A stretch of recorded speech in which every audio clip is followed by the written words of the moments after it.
Hello, everybody. Welcome to the Buckeye Weekly Podcast. I'm Tony Gerdeman here, as always, with Tom Orr. Tom,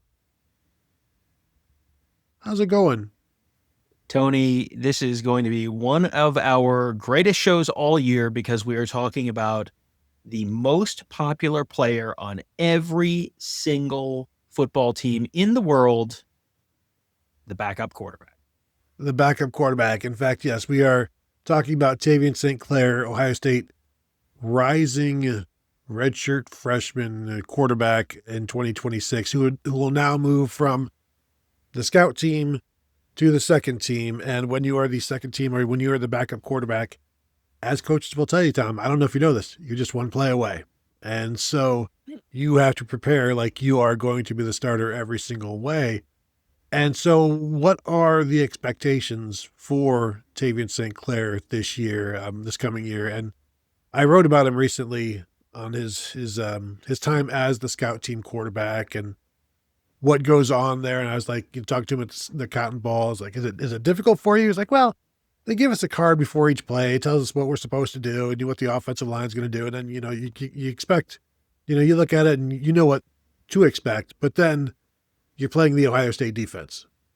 And so you're not learning the Ohio State offense, but playing against the Ohio State defense is a lesson in college quarterbacking that you will take forward with you. So I think what you'll see is a quarterback who has only played in one DC Grambling State, I think was the only Yeah. time, hasn't thrown the ball, but will be advanced in terms of what he's seen over his first year as a true freshman, just based on seeing the Ohio State defense all year long.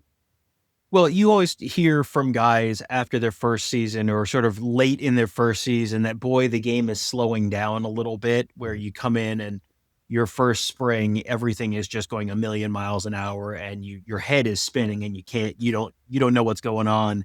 And then as you watch more film and you sit in more meetings and you see more stuff, then it's like, okay, I recognize this. I've seen this. And he comes from Bellefontaine, Ohio, which is like 45 minutes or so northwest of Dublin. So it's further out than you think. Every time I go to Bellefontaine, I think this is 20 minutes further out than I remember it being. But he was playing relatively small division Ohio high school football. So you knew there was going to be a jump in competition, and it was probably going to take a year of really just kind of sitting and learning before he was ready to take on a little bit of a bigger role. Now he's done that. And he's done that, as you said, going up against the Ohio State defense, where you have spent the entire fall with Caleb Downs on the other side of the field. That is not that you wanted to talk about getting thrown into the deep end of the pool. That is about as deep as the deep end of the pool gets. Trying to read and dissect a Matt Patricia defense, and with Caleb Downs and Davis Enigmadosin and Jermaine Matthews in the secondary, and oh, by the way, Caden Curry and Kenyatta Jackson and Caden McDonald and Edric Houston are coming at you really, really fast. And boy, I sure hope they see that I'm wearing the black jersey again today. And oh boy. But that's one of those things where you want to talk about a baptism by fire. That's it. You are really getting thrown in there. And now you've seen teams cover, disguising their coverage. You've seen really elite athletes. So by the time you're playing Ball State, you're kind of, it's like you're swinging the baseball bat with the donut on it. Okay, then you take the donut off the bat and it's like, oh man, this bat feels pretty light. That it feels like that's going to be what it's like, at least initially for him. If he has to play against Texas, the donut may be back on the bat. But I think the Ball State game, I think things are going to be moving a lot slower for him than they were a year ago. I talked to him at the Cotton Bowl. Tavien St. Clair asked him where he had grown the most this year. And here's his answer. He said, I would say seeing the defenses, just because of Coach Patricia showing so many different looks. There's looks that I didn't even know that were possible that he's showing the scout team every day in practice. I'd say that's probably the biggest aspect that I've grown in. And then I also asked him, so have you and Matt Patricia talked a lot? Have you spent much time with them? And he said, yeah.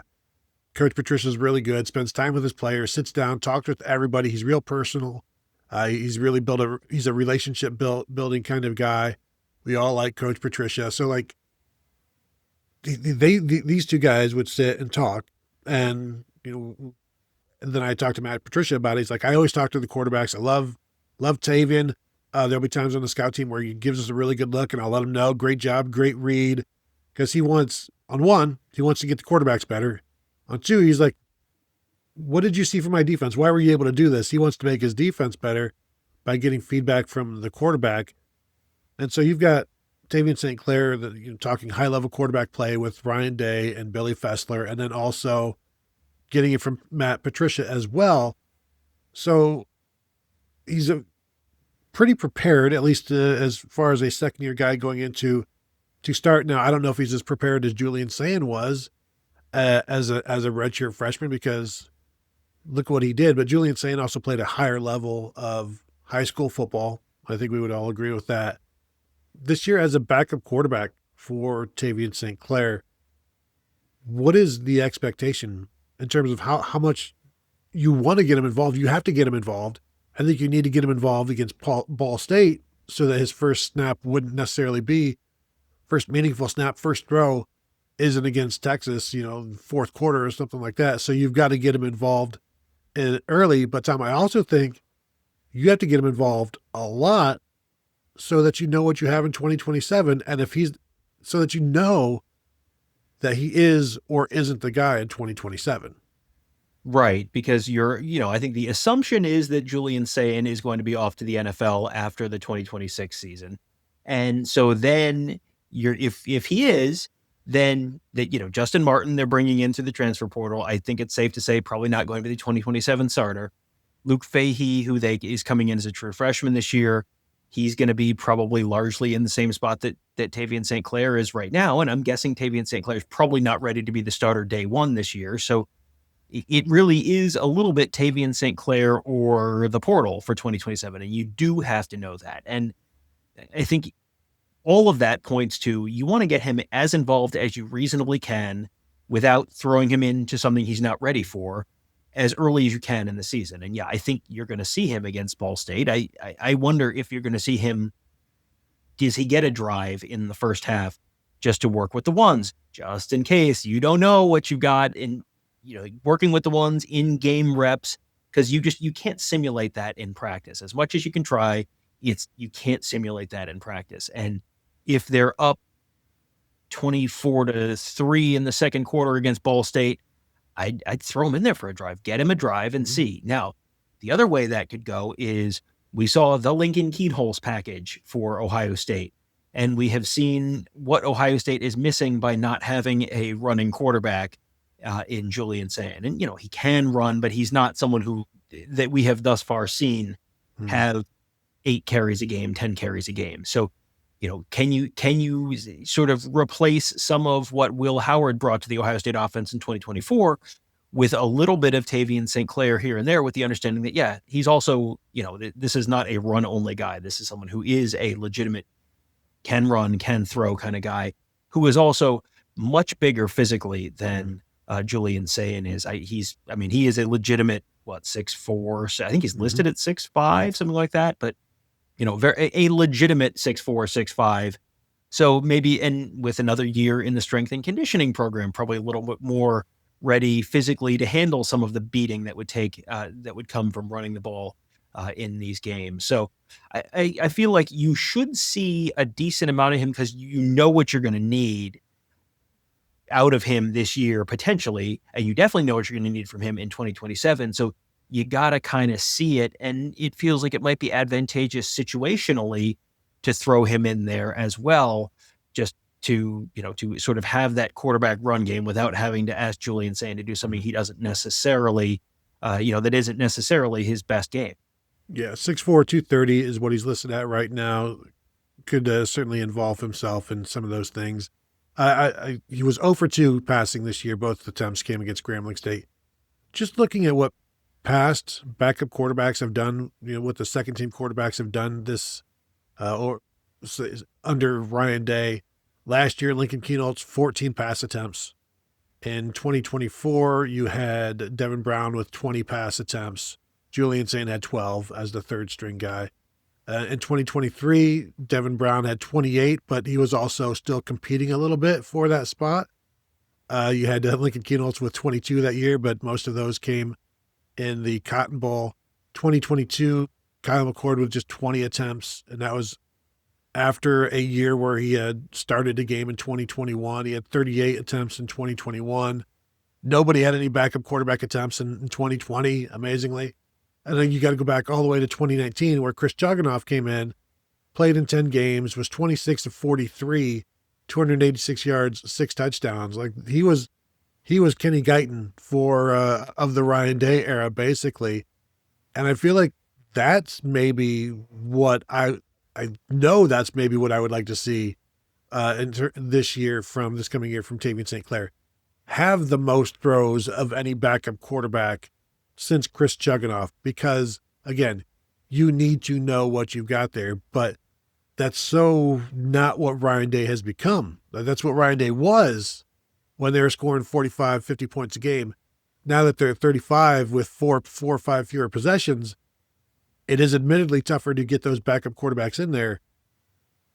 Maybe you don't wait for an entire drive. Maybe it's a couple of plays here and there, but you've got to do it somehow. Right. This time next year, or, whenever the transfer portal is open in 2027, and Lord knows when that will be, things may be changing quite a bit again between now and then. But you're going to, as we said, you have to know. Yeah, you need guys, you need him to be game ready this upcoming season if something happens to Julian Sayin, but you really need to know what you've got. And yeah, they will obviously have a decent sense based on what they see in practice, whether he is ready to be the guy in 2027 or not. But, and I feel like every year we talk about this, and boy, you should be playing the backup a little more, and boy, you should give the backup a series with the ones, and it never happens. And it feels like the way things are trending with fewer possessions, fewer snaps, that just makes it harder to do that. So I think I continue to think that would be in their best interest, but I also continue to think, I don't know that that's actually really going to happen. But can you find a role for him? Can you find snaps for him with the ones, whether it's in some kind of a package or in some kind, you're throwing him in with the ones for a drive?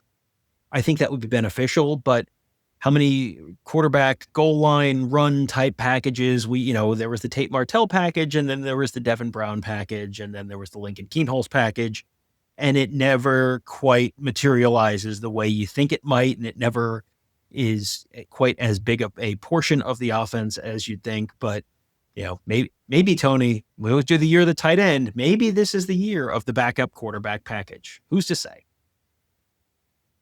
You've got a guy that can run around and put his head down and get some yards. So that's not crazy. But I also know other people are out there saying, why aren't you talking about Tavien St. Clair as the starting quarterback? Did you not see how Julian Sayin failed down the stretch? We'll save that show for when we're not talking about that show. We recognize what Ohio State has in Julian Sayin and the year that he had, and just appreciate it, I guess, is what I would say. But I'm not going to tell you what y'all should do. That gets too preachy. Tom's the preachy one, as we know. Boy, don't we know that. So anyway, that will do it from here. Thank you all for tuning in. Hit that thumbs up before you go if you're watching on YouTube.